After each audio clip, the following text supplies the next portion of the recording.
Okay, this is Mr. C, and I'm just here to show you a quick demonstration on how to make a styrofoam print.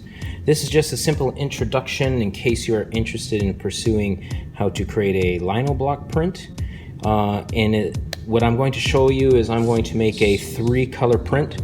So this process is called a reductive print, because as you progress with the different colors, you're starting to reduce the amount of contact that this material will make with the paper. So I'm just going to create this simple image here, and you can see I have one color, black in the blue, and white is going to be considered a color as well.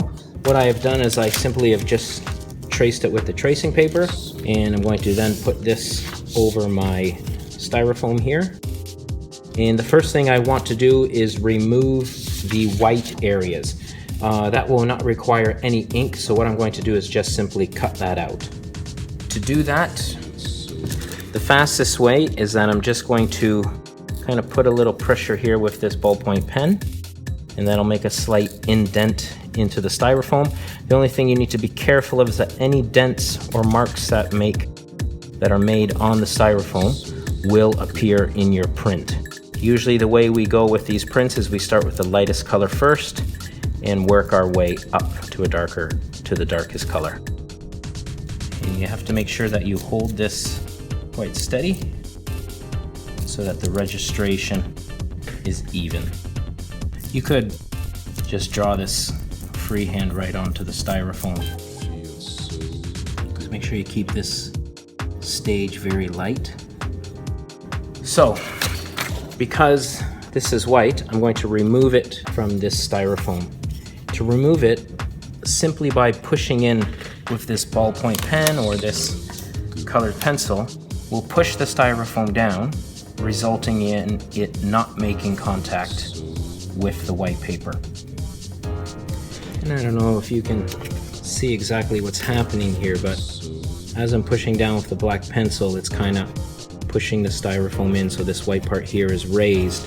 So when I apply the ink, that will still make contact with the paper, but hopefully these sections will not. So I'm going to start off with this one first, and I'm just going to apply it to this piece here. And I don't need a lot because it's just going to be the mouth area. And if it comes out oily like this, that means you need to shake it.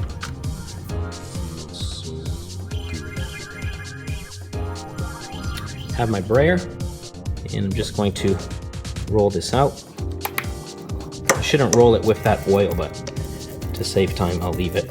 You don't want it too thick, so you can kind of squeegee excess stuff there.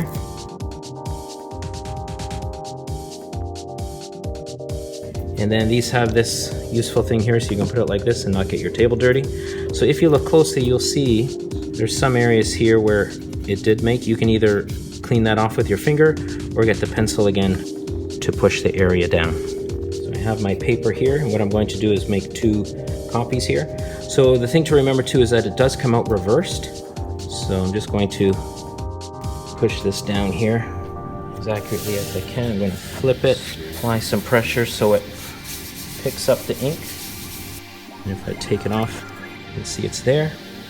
And because I'm making another copy, I'm going to apply ink again. The styrofoam print at times will look very rough and primitive. If you go on to the Soft-Oleum or the lino block stuff, it'll be much more crisp. So I'll put this off to the side to dry. And what I'm going to do now is, because I want this to stay blue, I'm now going to remove that. So because I only have the tongue as blue, the next thing I'm going to do is rinse this, dry it, and I'm going to apply the magenta over the whole thing. So I have my magenta here, and just like before, I'm going to roll it out. This part is very important because you need to align the edges perfectly up. So that's called registration.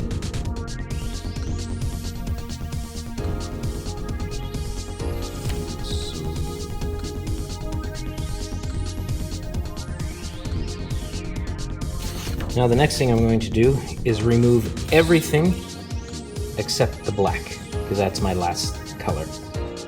It might be faster for me if I just use a blade and cut out around this foam. And because I have a straight edge here and here, that can help me with the alignment and the registration.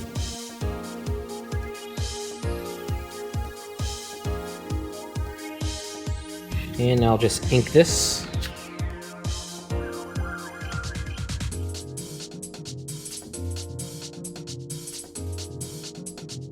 And there we go. So it looks very primitive and basic and handmade, but sometimes that's also an attractive aspect of the technique. It is possible to go more abstract and even utilize simple prints. Good luck.